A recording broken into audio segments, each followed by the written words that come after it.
So today we're back out finishing a job on a Kitchenaid built-in refrigerator. The initial complaint was it wasn't getting very cold, and we found that the condenser fan was not operating. We verified that the condenser fan was operating, it just wasn't getting any signal. So we're going to be changing out the control module. That's this item here. This item is no longer available. It has to be taken out and rebuilt by a remanufacturing agency and then sent out. So we're going to get started. Okay, so we're starting in on this. First thing we start off by doing is we remove the toe kick panel.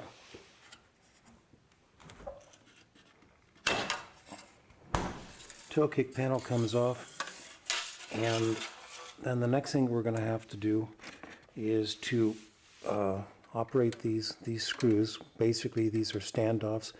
We're going to let the refrigerator come back down and set on its wheels so that we can roll this thing out.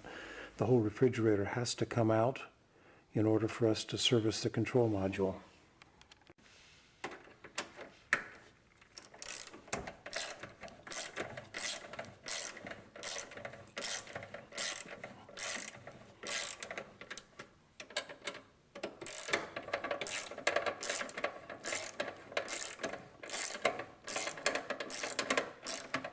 So we've got the refrigerator pulled out from its space in the cabinetry, which is what we need to do in order to make the service for this.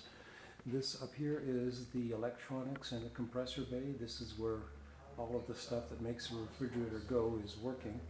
This large shroud, this whole shroud assembly, all of this has to be removed because we're going to be gaining access to the control module, which is actually right there behind this panel. So quite a few screws to remove and quite a few panels to take off, and we'll show you where we get whenever we take that all that stuff off. Okay, so we are finally down to the part that we're going to be changing out. This is the control module. It's very unfortunate that the company Kitchenaid doesn't make this part any longer. I have no idea why. So all that we can do is take out these boards, send them to a remanufacturing house in Illinois, have it rebuilt, and then returned to the customer. This, of course, is the core. We already have another board that we're going to install. We're going to take this one out, swap it out, and then we'll send this in to be repaired as well. So that's what we're going to change. And while we're looking here, this is something that you should notice is your condenser coils. These coils are pretty dirty. You can see that there's a lot of lint covering them.